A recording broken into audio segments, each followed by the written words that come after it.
আসসালামু আলাইকুম ভাই বোনেরা। এই তো সকাল সকাল আপনাদের সাথে ভিডিওটি শুরু করে দিলাম। এই দেখেন গ্রামের সবুজ সকাল এত সুন্দর লাগতেছে। এরকম দৃশ্য কিন্তু গ্রামে থাকলেই পাওয়া যায়, শহরে পাওয়া যায় না।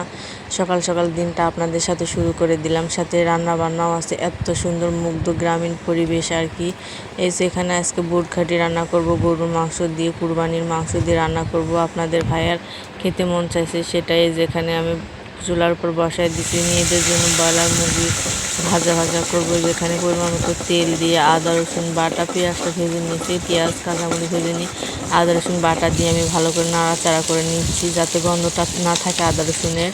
যেখানে পরিমাণ মতো হলুদ আর গুঁড়ো মরিচ দিচ্ছি, আর কোনো মশলা দেই নেই আমি। সাদা এলাচ দারচিনি এগুলো দিয়ে মশলাটা কষে নিয়ে এর ভিতরে মাংসটা দিয়ে দিলাম। মাংসটা আমি সামান্য একটু ছোটো ছোটো করে নিচ্ছি, নিয়ে আমি ভালো করে নাড়াচাড়া করে নিচ্ছি।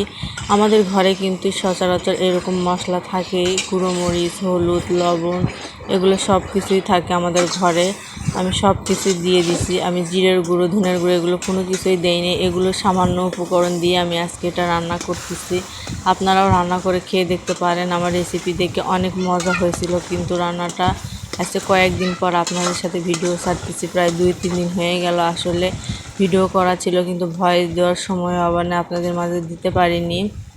আমার শাশুড়ি একটু অসুস্থ, তো এই জন্য আর কি এক হাতে সব কিছু সামলাতে হচ্ছে। এই জন্য মশলাটা কষানোর পরে, মাংসটা কষানোর পরে এই তো আমি বুটের ডালটা আগে থেকে রাইস কুকারে সিদ্ধ করে নিয়েছিলাম, নিয়ে গরম পানি দিয়ে যেখানে আমি দিয়ে দিলাম। আমার শাশুড়ির হাতের রেসিপি, আমার শাশুড়ি আমাকে এভাবে শেখাইছে, সেটাই আপনাদের সাথে শেয়ার করলাম। এই যেখানে ভালো করে বুটটা আমি কষে নিচ্ছি মাংসের সাথে। মাংসটাও কিন্তু সিদ্ধ হয়ে গেছে অলরেডি কষানোর সাথে। দেখেন কালারটাও কিন্তু অসম্ভব এসেছে, প্রায় মনে হচ্ছে বিয়েবাড়ির বুট ঘাটির মতো একটা ঘ্রাণ আসতেছে। এখানে গরম করে রাখছিলাম পানি, সেটা আমি দিয়ে দিলাম। একটু বেশি গরমই রাখছিলাম, একটু ঠান্ডা হয়ে গেছে আর কি।